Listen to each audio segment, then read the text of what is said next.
Bom, e para falar agora novamente sobre a PEC Fura-Teto e outras questões políticas e econômicas, nós recebemos aqui Alfredo Cotait Neto, que é presidente da Associação Comercial de São Paulo. Seja bem-vindo, Alfredo, bom dia. Bom dia, Cláudia. A PEC aí do jeito que está, com esse texto atual, vai gerar um impacto inflacionário muito grande? É um cheque em branco para o novo governo, como dizem alguns parlamentares? Olha, Cláudia, é uma discussão interessante, né? Sempre, quando eu retomo a avaliação desse tema, eu reforço que nós somos a favor do Auxílio Brasil, do Bolsa Família, do nome que quiserem chamar, um auxílio de R$ 600 para os menos favorecidos nesse momento em que o país está atravessando.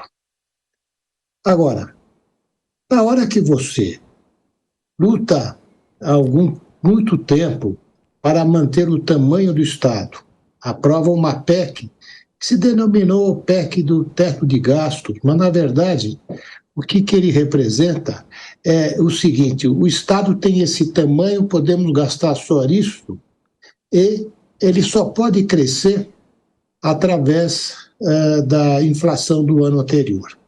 E aí você define, pelo menos, as despesas do Estado para que você possa ter um controle fiscal. Na hora que você inicia um governo que foi eleito pelo povo, na expectativa de dar uma nova continuidade de ponto de vista econômico para o país, ele pede uma PEC, não apenas para atender o auxílio emergencial. E essa PEC, primeiro eles pediram para 4 anos, agora reduziram para 2 anos, é crescer o tamanho do Estado. Essa que é a discussão.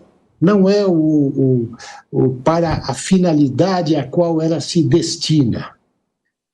Aumentando o tamanho do Estado, você começa a ter um problema fiscal. Responsabilidade fiscal e responsabilidade social podem muito bem andar juntas. Tem que ter responsabilidade para poder equalizar esses dois pontos. Portanto, o que a gente discute, se coloca radicalmente contra, é o aumento das despesas do Estado. O governo, em vez de que foi eleito para mostrar que veio com austeridade, já veio pedindo para gastar muito mais do que pode. Vai dar um desequilíbrio fiscal, com certeza, e aí vai gerar inflação. Gerando inflação, temos que lembrar que o nosso Banco Central hoje é um Banco Central independente, não vai ter interferência política, vai ter que subir a taxa de juros e, consequentemente, no futuro, para fazer novamente o equilíbrio fiscal, alguém vai pedir aumento de impostos. É contra isso que nós estamos contra. É contra esta forma como esse processo está sendo feito. Nós não estamos contra nem os valores de Auxílio Brasil, que acho que é altamente pertinente, e nem quanto ao destino de outras necessidades. Por que não se faz, então, a reforma administrativa? E ajusta-se o tamanho do Estado para poder contemplar essas despesas.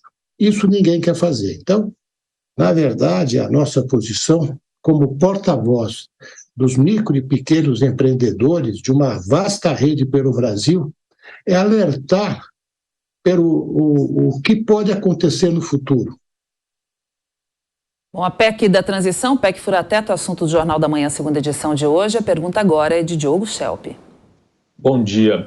Qual é o impacto da taxa de juros nos patamares que estão atualmente, ou, inclusive, com a possibilidade de vir a aumentar no ano que vem, justamente no setor de comércio e serviços? Bom dia, Diogo. Olha, a taxa de juros já está num nível elevado.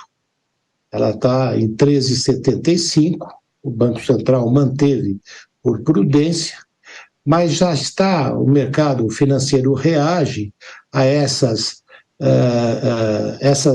toda vez que você tem uma eventual possibilidade de ter um desequilíbrio fiscal, o mercado reage e a taxa de juros já está apontando para uma taxa superior a 13,75%. Os mercados futuros já mostram que é 14 e pouco, né? E isso aí é muito ruim para a economia de forma geral, não só para o comércio e serviço, né? Uma taxa dessa por longo período, ela inibe investimentos, ela diminui o crescimento econômico e, logicamente, afeta diretamente a renda da população, inclusive com desemprego. Nós já estamos num curso de diminuição de taxa de desemprego. Provavelmente, não sei o que pode acontecer no futuro, se o governo tem alguma outra fórmula. Porém, se continuar esse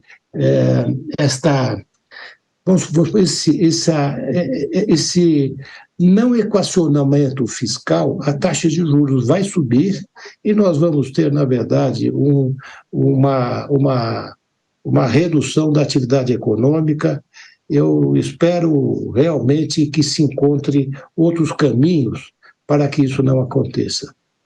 A gente volta agora a falar com o presidente da Associação Comercial de São Paulo, Alfredo Cottait Neto. Alfredo, as críticas aí dos agentes do mercado, o que eles consideram aí uma irresponsabilidade fiscal do Lula com o teto de gastos, ficam mais brandas com as mudanças que foram feitas nessa PEC? Bom, a princípio, o pedido era quase 200 bilhões, né? E para 4 anos. Imagina, se você considerar nos 4 anos, são 800 bilhões, é praticamente a reforma da Previdência que nós estamos jogando fora. Passou agora para 2 anos e reduziu para 145 bilhões, e tem mais 22 bilhões aí que eles também estão querendo, que vai ter que encaixar provavelmente agora na aprovação na Câmara dos Deputados. Mesmo assim, é muito. Eu insisto sempre que não é a questão de saber o destino, né? O que nós precisamos é não deixar o Estado crescer desta forma. Hoje, crescimento do Estado ela é diretamente proporcional a uma irresponsabilidade fiscal. O que atrai investimentos, crescimento econômico, o que nós precisamos, né, é ter crédito no mercado, é 2 coisas importantes, né? Responsabilidade fiscal, para que não haja inflação, né? E segundo, né, taxa de juros mais baixa. O micro e o pequeno empreendedor não consegue trabalhar com uma taxa de juros, além da ausência de crédito para ele, já é difícil. Imagina pagar taxas acima de 14% ao ano, né? Portanto, não resolve, essas mudanças não são suficientes, né? Nós precisamos realmente, eu acho que a única proposta que foi mais ou menos aceitável era a do senador Tasso Gereissati, que propunha mais ou menos 80 bilhões por 1 ano, fora, vou chamar do teto de gastos, fora daquele conjunto que compõe as despesas do governo. O Senado e a Câmara poderiam aprovar emergencialmente uma despesa de 80 bilhões para atender ao Auxílio Brasil, ao auxílio à Bolsa Família, enfim, por 1 ano, para que o governo pudesse fazer uma reforma administrativa e ajustar, né, para o próximo ano essa despesa estivesse contemplada no orçamento. Agora, dessa forma, quem vai pagar a conta somos nós, contribuintes.